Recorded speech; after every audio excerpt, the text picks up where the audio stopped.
First, I'd like to say thank you to my new friend who recommended jazz hands that got me up here, so thank you. We didn't even see your hands. Well, it worked for me. Why? What did the jazz hands mean? I was just excited. I was feeling good. There you go. It gave you stronger expectation. Absolutely. And when your expectation is in that place, then whatever it takes, yeah? Absolutely. Also, my dad's a big fan of this, so I don't know if you recognize me, but he goes to like all your cruises, so James Parker. He's loves this stuff. And now my question is, so it's a little bit outside of the normal, how do I make myself feel better question, although the end result would be that. Well, if it were a normal, how do I make myself feel better question, our work would be really easy. That's not the question most people are asking, though. How can I get the car? How can I get the girl? How can I get... That's because it seems that people are confused about what they think they want is how they... If I had money, then I could feel free, versus if I could feel free, I could just feel free. You're exactly right. So it's a little bit of backwards thinking and not understanding that what they want isn't what they want. It's what they... Which you say all the time. We agree. Your dad should go to your seminar. I know.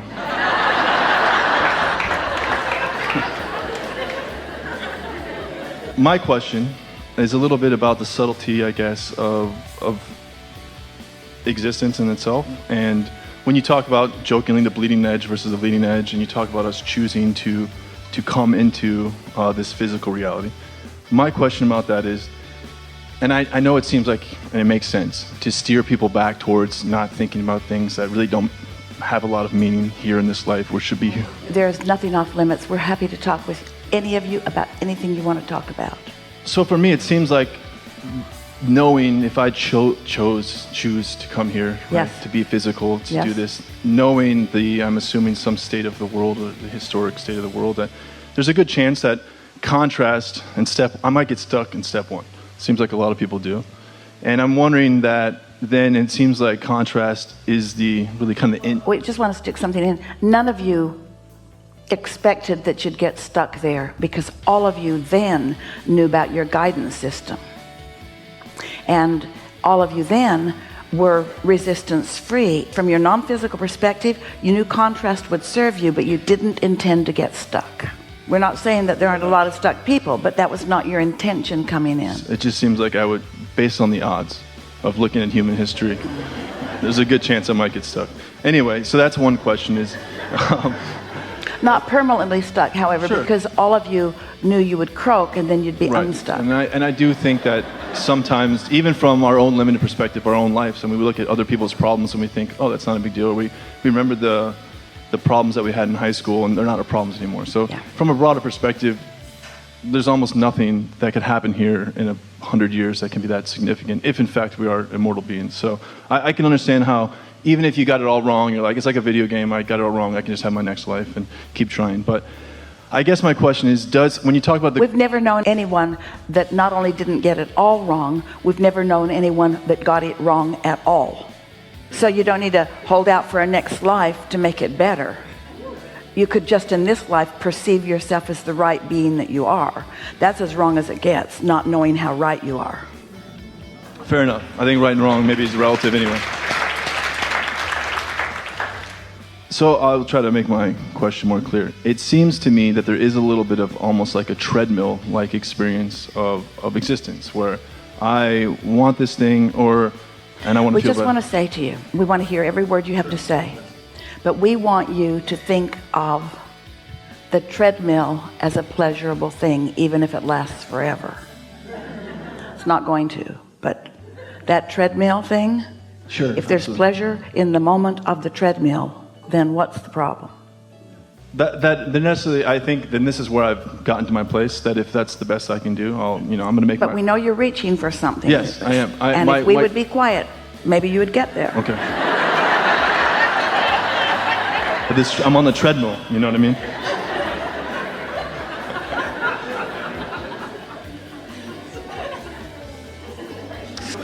So the treadmill feels like what? We're going to describe it, and if this feels like the treadmill, then we will have a conversation. So here you are. You know what you don't want, you know what you do want. You've launched the rocket. Now you've got choices. So let's say you care about feeling good, and so you focus on it in a way that you do, so you close that gap, and you accomplish whatever it was that desire was. You also accomplish a whole new set of contrasting experiences, so it starts over again. And then again, and then again, and then again, and then again. Is that the treadmill that you're describing? Yes. So when you integrate into that treadmill the pleasure of the discovery of the new desire and the pleasure of the accomplishing of your alignment and the pleasure of the awareness that you have accomplished it, and then the pleasure of the manifestation that is evidence that you have. So wouldn't a never-ending pleasurable treadmill be a pretty good way to live eternity? Yes, absolutely. And I think part of it really for me is just the idea that I want it to mean something besides my own pleasure is the idea. But you see, it does. But here's the thing. It means everything that the contrast caused you to want. It means more food for starving children. It means more love for those who feel unloved. But you've got to enjoy the journey, or you can't tap into the awesome power that can then inspire or influence that.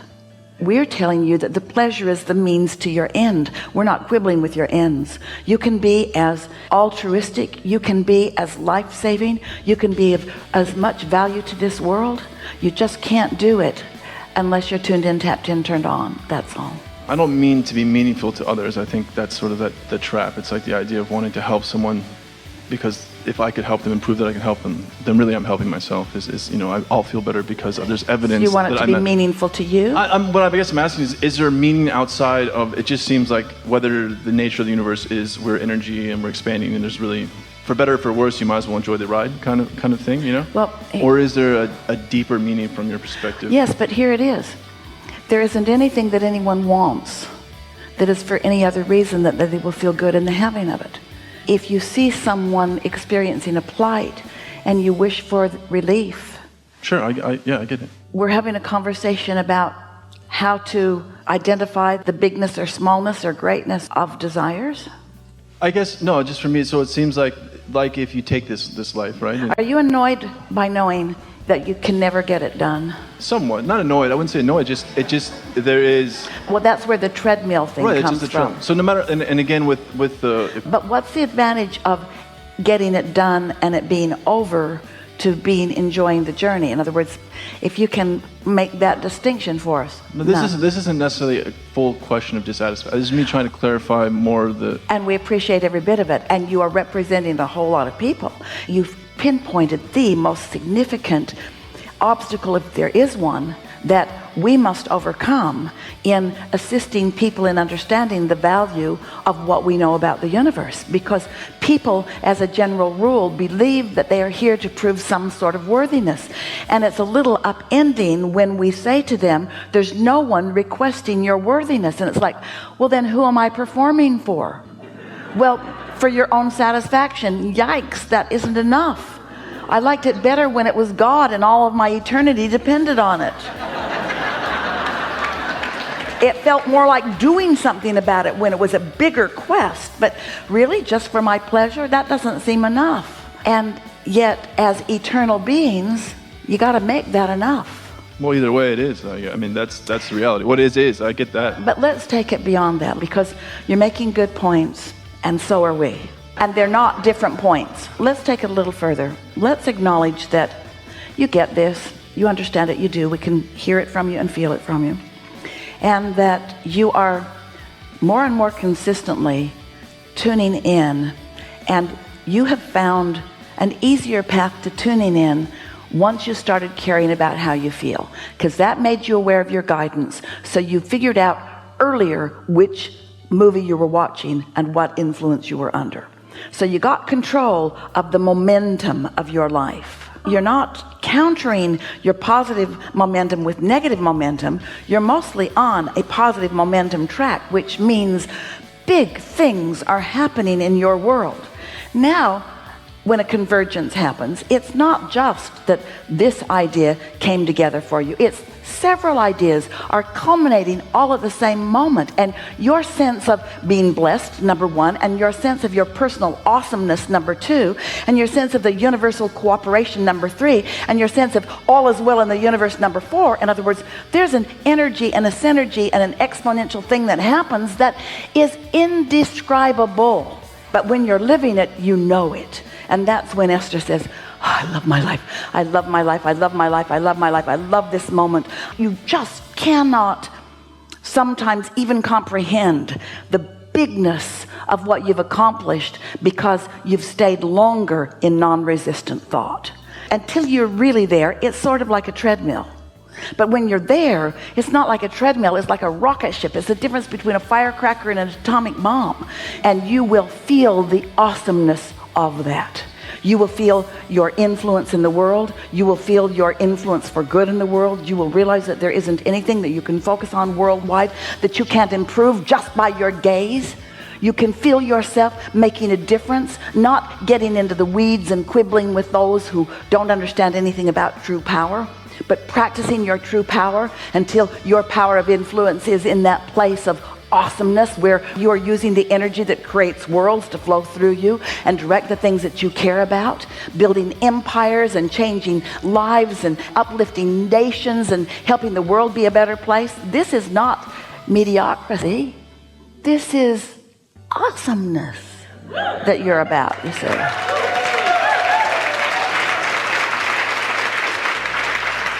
It's just that sometimes you feel a little upended when you realize the goal that you thought was the goal isn't the most beneficial goal. Well, early on, I never thought there was a goal, so it wasn't that I was confused about that. You've been altruistic from the moment you hit the ground here. You've cared about being an uplifter right from the get-go.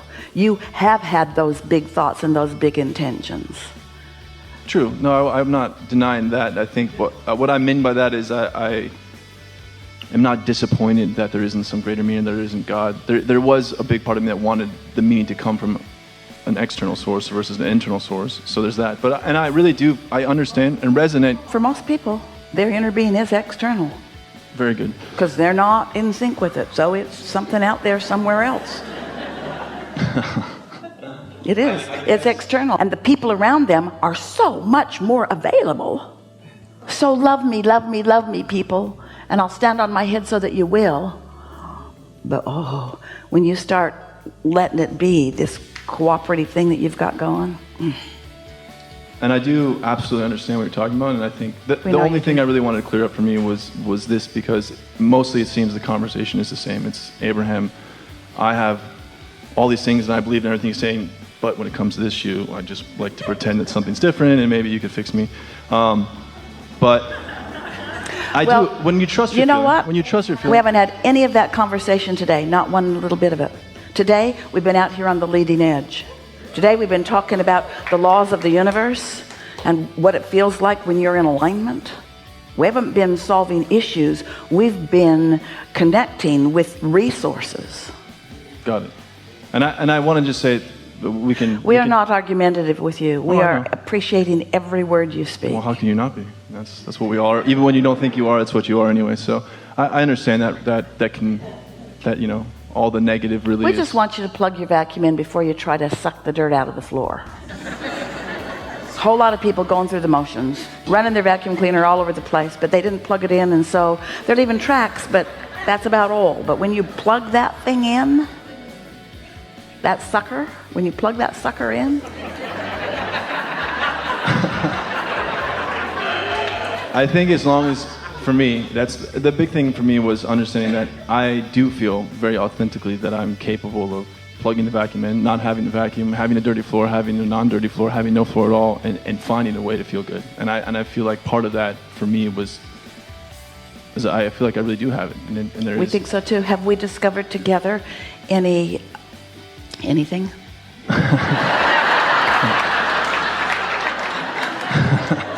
I think, my question was, does it matter anyway? And the answer is yes. So, and then yes, you have answered my question enough for me, so we can allow some other people to talk up here. So I have appreciated this time.